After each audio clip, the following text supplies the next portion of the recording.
ಕ್ವಿಕ್ಕಾಗಿ and ಈಸಿಯಾಗಿ ಮೆಂತ್ಯ ಬಾತ್ ಹೇಗೆ ಮಾಡೋದು ನೋಡೋಣ. ಈಗ ನಾನು ಒಂದು ಸೈಜ್ ಈರುಳ್ಳಿನ ಉದ್ದುದ್ದಾಗಿ ಕಟ್ ಮಾಡಿ ಹಾಕ್ಕೊಂಡಿದ್ದೀನಿ ಆ್ಯಂಡ್ ಸ್ವಲ್ಪ ಶುಂಠಿ, ಸ್ವಲ್ಪ ಬೆಳ್ಳುಳ್ಳಿ ಹಾಕ್ಕೊಂಡು 4 ಹಸಿಮೆಣ್ಸಿನ್ಕಾಯಿ ಹಾಕ್ಕೊಂಡಿದ್ದೀನಿ. ಅದಾದ ನಂತರ ಕಾಯಿನ ನಾನು ಕಟ್ ಮಾಡಿ ಹಾಕ್ಕೊಂಡಿದ್ದೀನಿ. ನೀವು ಬೇಕಂದರೆ ತುರಿದು ಕೂಡ ಹಾಕೋಬೋದು. ನಂತರ ಅದಕ್ಕಿಷ್ಟು ಕೊತ್ತಂಬರಿ ಬೇಕು, 4ರಿಂದ 5 ಕಡ್ಡಿ ಕೊತ್ತಂಬರಿ. ನೀರು ನೋಡಿಕೊಂಡು ಹಾಕ್ಕೊಂಡೋದನ್ನು ಸ್ಮೂತ್ ಪೇಸ್ಟ್ ಥರ ರುಬ್ಬಿ ಸೈಡ್ ಇಟ್ಕೊಳ್ಳಿ. ನಂತರ ಎಣ್ಣೆ ಕಾದ ನಂತರ ಸ್ಪೈಸಸ್ ಎಲ್ಲ ಹಾಕ್ಕೊಂಡು ಒಂದು ಈರುಳ್ಳಿನ ಉದ್ದುದ್ದಾಗಿ ಕಟ್ ಮಾಡಿ, ಇದು ಕೂಡ ಮೀಡಿಯಮ್ ಸೈಜ್ ಇದೆ, ಉದ್ದುದ್ದಾಗಿ ಕಟ್ ಮಾಡಿ ಈ ಥರ ಫ್ರೈ ಆದರೆ ಸಾಕು. ನಂತರ ನಾವು ಮಸಾಲೆ ಏನು ರುಬ್ಬಿರ್ತೀವಿ ಅಲ್ವಾ, ಆ ಮಸಾಲೆನ ಹಾಕ್ಕೊಂಡು ಕ್ಲೀನಾಗಿ ಫ್ರೈ ಮಾಡ್ಕೊಳ್ಳಿ. ನೋಡಿ, ಈ ಥರ ಫ್ರೈ ಆದರೆ ಸಾಕು. ಈಗ ನಂತರ ಅದಕ್ಕೆ ಒಂದು ಟೊಮೆಟೊನ ಹಾಕ್ಕೊತಿದ್ದೀನಿ ನಾನು. ಟೊಮೆಟೊ ಕೂಡ ಹಾಕಿ ಕ್ಲೀನಾಗಿ ಫ್ರೈ ಮಾಡಿ, ಸ್ವಲ್ಪ ಅರಿಶಿನ, ಸ್ವಲ್ಪ ಗರಂ ಮಸಾಲ ಹಾಕಿ ಕ್ಲೀನಾಗಿ ಫ್ರೈ ಮಾಡ್ಕೊಳ್ಳೋಣ.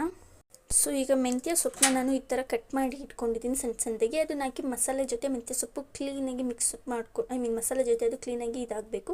ಅದು ಮಾಡಿದ್ಮೇಲೆ ಅದಕ್ಕೆ ನೀವು ಎಷ್ಟು ಗ್ಲಾಸ್ ಅಕ್ಕಿ ತೊಗೊಂಡಿದ್ದೀರಾ ಅದನ್ನು ನೋಡಿಕೊಂಡು ನೀರು ಹಾಕಿ ಕ್ಲೀನ್